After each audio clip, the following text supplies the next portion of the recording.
Welcome back, guys. I'm here at the shop today and I'm going to be showing you how I created this faux concrete wall. So behind me you can see that we removed the B-board boards over the plaster, so now we just have our plain plaster wall, which has left us with gaping holes in the plaster and glue lines, which is very unappealing. So to fix this, I'm going to be using a Surecrete mixture, which will give us a nice, clean, and beautiful plastered wall that looks like concrete, and it has a very Parisian and European feel, which is exactly what I'm wanting for the shop. So if you're interested in learning how I did this process, continue to keep watching. So the Surecrete mixture is really intended for a top coat, skim coat over concrete floors, but we are going to actually be using it on the wall, and this will give us a nice little textured wall look that'll be really great in the style that I'm wanting. So the first thing that you're going to want to do is make sure your wall is free of any loose debris. So down here at the bottom we have some chipping paint. You're going to want to scrape that stuff up and make sure that you have a very nice and clean solid wall to start putting this mixture onto. So let's get started with the materials that you're going to need for this project. I have my 50-pound bag of the Surecrete powder mixture, I have a drill, I have my mixing head, I have water, and a couple size buckets for mixing the concrete. And I have a couple plastic putty knives, and the plastic is very important because you're going to want a putty knife that bends when you are applying that pancake-like batter mixture to the wall. A couple things that you aren't seeing is you're going to want a drop cloth or some kind of plastic to cover your floor. You will get the mixture dripping, and you will get it falling on your floor, so you want to make sure that you're prepped and you cover your floor. In our case, we're getting new flooring, so it makes no difference. Another thing you're going to want is a respirator, so when you're mixing your powder mixture with the water, that dust, you're not breathing that dust in. All right, so let's start by mixing up the Surecrete with the water. It says roughly 5 to 6 quarts of water mixed with this entire bag of powder Surecrete mixture. I personally just add powder and then add my water and I mix it, and I kind of want that pancake-like batter consistency. So I know from the previous wall that I had done in the back, which was roughly 10 feet wide by 10 feet tall, I used an entire bag of Surecrete. So I'm just gonna start by mixing half of this bag of Surecrete, adding water as I go, and we'll start with half the bag and see how far that gets us, and then we can mix more later.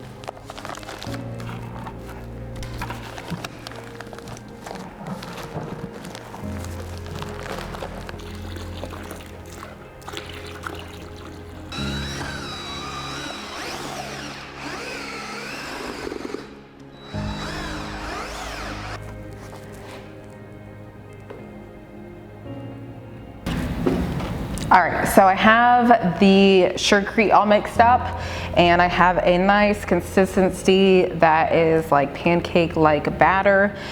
You don't want it too thick because then it's going to be hard to spread on your wall, and you don't want it too runny because then it's just going to drip off your wall. So you're just going to take some on your putty knife, and you're just going to smear it around. And what I like about this Surecrete mixture is that it hides all of your imperfections. It's like Photoshop for your wall. So like all these holes that I have, just kind of fill those in. These glue strips, just go right over top of that, smooth it in. You just want to kind of make it a consistent, even look without being too perfect. And this is why you want to also wear crappy clothes, because this is a messy project.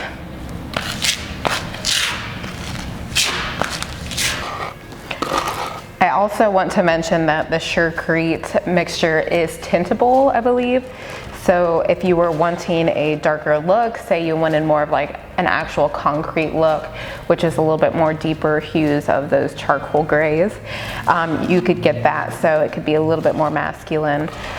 The color that I'm using is just the plain white, and I love this because it's a very natural and neutral look, which is what I was wanting, without being way too dark. So if you're a do-it-yourselfer like I am and you're not afraid to get dirty, this is totally doable by yourself. And it's nice because it's perfectly imperfect and you don't have to worry about straight lines. You just slap it on the wall and smear it in. And that's also why it helps to have a plastic putty knife. That way it can bend to your wall when you're smearing the Surecrete on.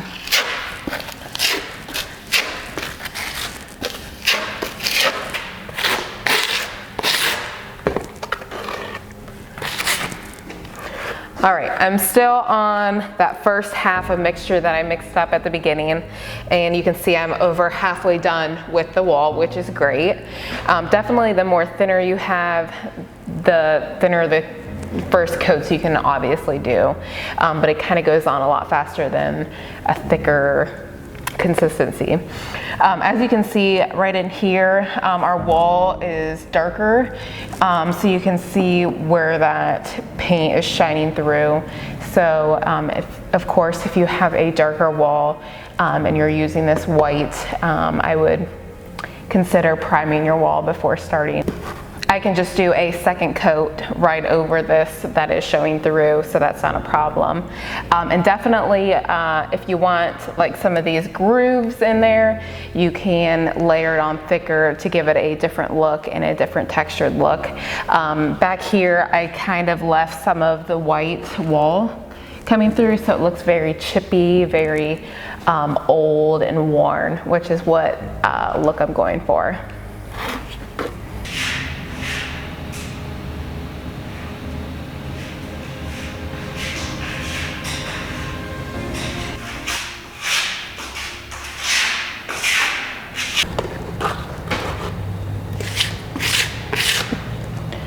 All right, so my entire wall is finally done. It only took me about an hour and a half to 2 hours to do, which was a lot faster than the first time I did this. So what I'm gonna do now is there are some spots like over here where you can still see some of the old paint coming through. So I watered down my consistency a little bit more, so that way it was a lot more runny.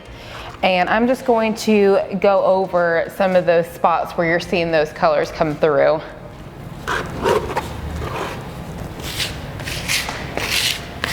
And what this does is it just kind of fills in, since it's a little bit more liquefied, it just kind of fills in those cracks where you're seeing those colors come through.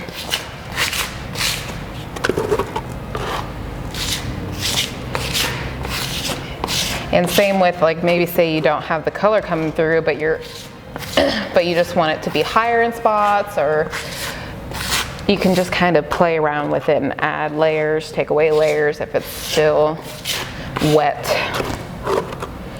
And actually where I first started, back behind me where I first started, it already has dried.